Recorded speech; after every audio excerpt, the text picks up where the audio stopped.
morning and a very warm welcome. You are watching Janata Television and this is the English Bulletin with me, Anustha, Acharya. The top stories first. National Assembly approves resolution to review time limit of filing sexual violence. The next meeting of the Parliament will be held on June 7. Digital payment and priority, says Minister Karki. Government promoting the cashless payment system.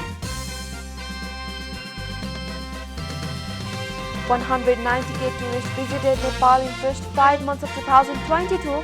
Country witnessed a positive growth in arrival of tourists from Bangladesh and Europe. Hungry Africans victims of Ukraine and Russia war. Over 40% of wheat consumed in Africa comes from Russia. And Dutch trash Belgium after Lukaku's injury. Memphis Depay scores twice for Netherlands.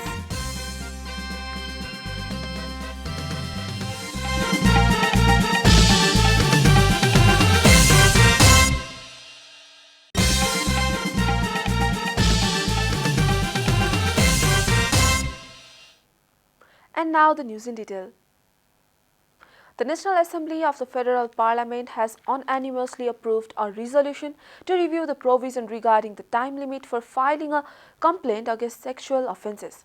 The meeting of the House of Representatives on Friday directed the government of Nepal to implement the resolution in accordance with Rule 87 of the Rules of Procedure of the National Assembly 2075 BS. National Assembly Speaker Ganesh Prasad Thimalsina announced that the resolution on reviewing the provision for time limit of filing a complaint against sexual violence has been unanimously approved. The next meeting of the National Assembly will be held on June 7 at 1 p.m. Gyanendra Bahadur Karki, Minister for Communication and Information Technology, has said the implementation of the digital payment system was the top priority of the government. As the government spokesperson said, the government is promoting the cashless payment system. In this address to the second round of PhonePe Digital Economic Conclave 2022 organized by the Brandworth Private Limited here today, Minister pledged to document the conclusion of the event and use them as the basis during the relevant policies making ahead. He was of the hopeful that the program helps better enforce the Digital Nepal Framework program. As he said on the occasion, he felt a level of enthusiasm among the participants of the program and wished to see it in the future too. He was of the opinion of connecting the program to the Sustainable Development Goals as the society would be directly benefited from the kind of gathering. The Nepal Ready-Made Garment Industry Association has said that the government has neglected ready-made garments in the increased cash subsidy on high exports items.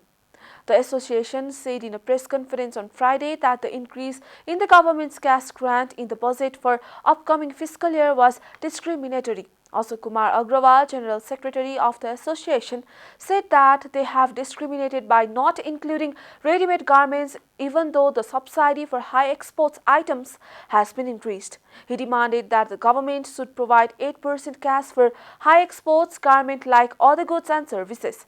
Chairman of the association, Chandi Prasad Aryal, complained that the government has not given priority to the ready-made garment industry. He said that even though the export of some kind of items was increased up to 8% through the budget, it was discriminated by not increasing the subsidy on ready-made garments. He said that the government has not given any subsidy to the garments that have been exported for the long time. This is Janata Bulletin. We'll be right back after a short break.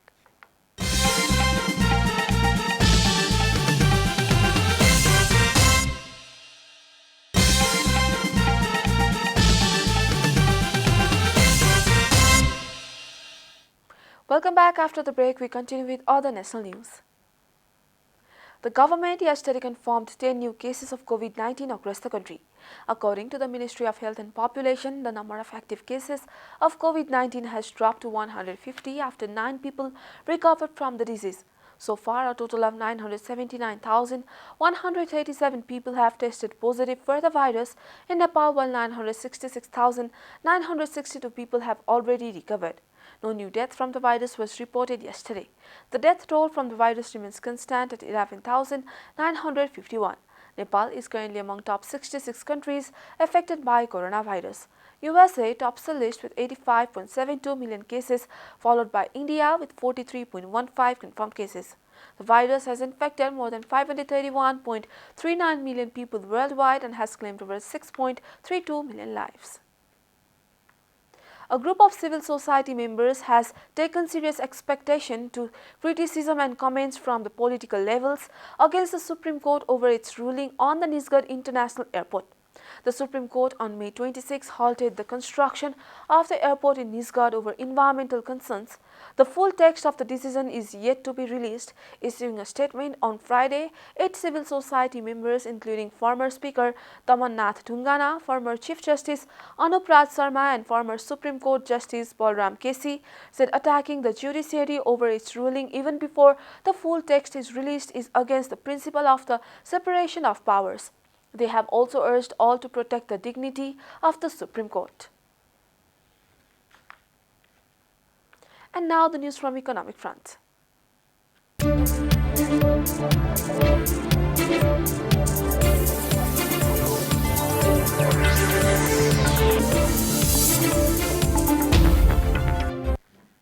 A total of 190,739 tourists visited Nepal in the first 5 months of 2022, Nepal Tourism Board (NTB) said, citing the data of the Department of Immigration roll. According to the board, the number of tourists visiting Nepal during last month was 53,608, while the number of visitors in the previous month was 58,384. Director of the Nepal Tourism Board, Maniraj Lamichhane, said that the tourism industry of the country has recovered by almost 75% compared to the period of COVID-19 outbreak. Tourism industry in the country witnessed a severe blow due to the impacts of the pandemic. According to Director Lamichhane, the country has witnessed a positive growth in arrival of tourists from Bangladesh and Europe that led to the recovery of tourism industry. Time for a short break here at Janata Bulletin. Stay tuned for international news.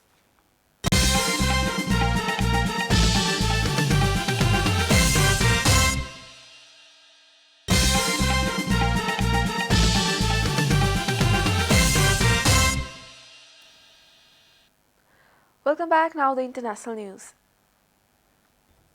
African countries are innocent victims of the war in Ukraine, and Russia should help ease their suffering from the head of the African Union, has told Vladimir Putin in a meeting in Russia. After talks in Sochi, Macky Sall said the Russian leader had promised to ease the export of cereals and fertilizers but gave no details. Mr. Putin denied Moscow was preventing Ukrainian ports from exporting grain. Over 40% of the wheat consumed in Africa usually comes from Russia and Ukraine. But Ukraine's ports in the Black Sea have been largely blocked for exports since the conflict began. Kiev and its allies blame Moscow for blockading the ports, which Ukraine has mined to prevent a Russian amphibious assault. He said a grain shortage could affect 1.4 billion people and trigger mass migration. The war has exacerbated already existing shortages in Africa caused by bad harvest and insecurity. Food prices have shot up across the continent since Russia invaded Ukraine 100 days ago, pushing huge numbers towards hunger. The head of the World Food Programme, Mike Tonford, said more than 80 million people were actually food insecure, acutely hungry in Africa, from about 50 million people this time last year. You are watching Janata Bulletin, and now the latest from the world of sports.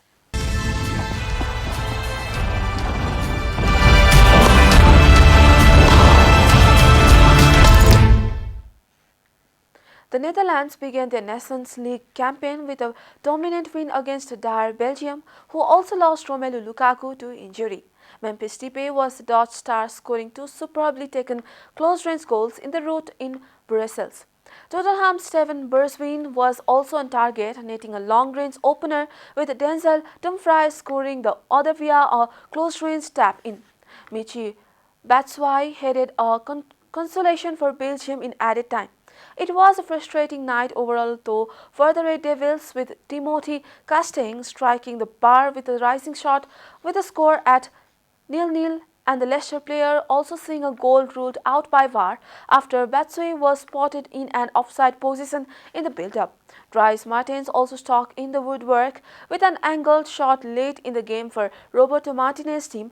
Anything but a handsome win would have been scant reward for what was a superb display from the hard-working, skillful Netherlands team. The victory extends Dutch manager Louis van Gaal's unbeaten start to his second spell as Dutch boss to 10 matches. Nepal have suffered a defeat against Oman in the first unofficial friendly of Qatar stay ahead of the AFC Asian Cup qualifiers next week. Nepal lost 2-0 against Oman in the friendly played at the Suhaim bin Hamad Stadium in Doha. Omar Al-Maliki opened the scoring in the second minute of first half stoppage time, which was doubled by Islam Al-Subi towards the end of the match. In the friendly played behind closed doors, Nepal lost against a team that has ranked significantly higher. Oman are ranked 75th in the world while Nepal are ranked 168th. Nepal had played 2 draws before this match. Nepal played a 2-2 draw against Timor-Leste, followed by a 1-1 draw against Sri Lanka. A newly saved Nepali side in without the players who left the camp last month, citing various disagreements with the head coach Abdullah Al-Mutari. In the qualifiers, Nepal is scheduled to face Jordan on June 8, Kuwait on June 11 and Indonesia on June 14. Kuwait will host the matches of this group. We are at the end of Janata Bulletin and the headlines once again. Nation Assembly approves resolution to review timing with the fight in sexual violence. The next meeting will be held on June 7 at 1 p.m. Digital payment on priority, says Minister Karki. Government promoting the cashless payment.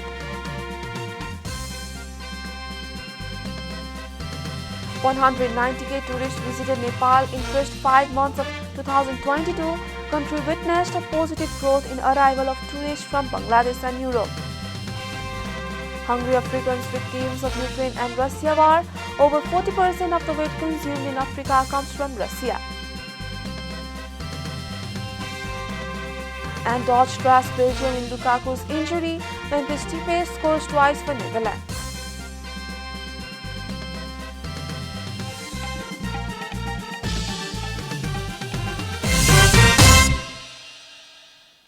And that's all from the English News Desk for today. You can follow Janata Television and our programs on various social media platforms, including on our website janatasamachar.com.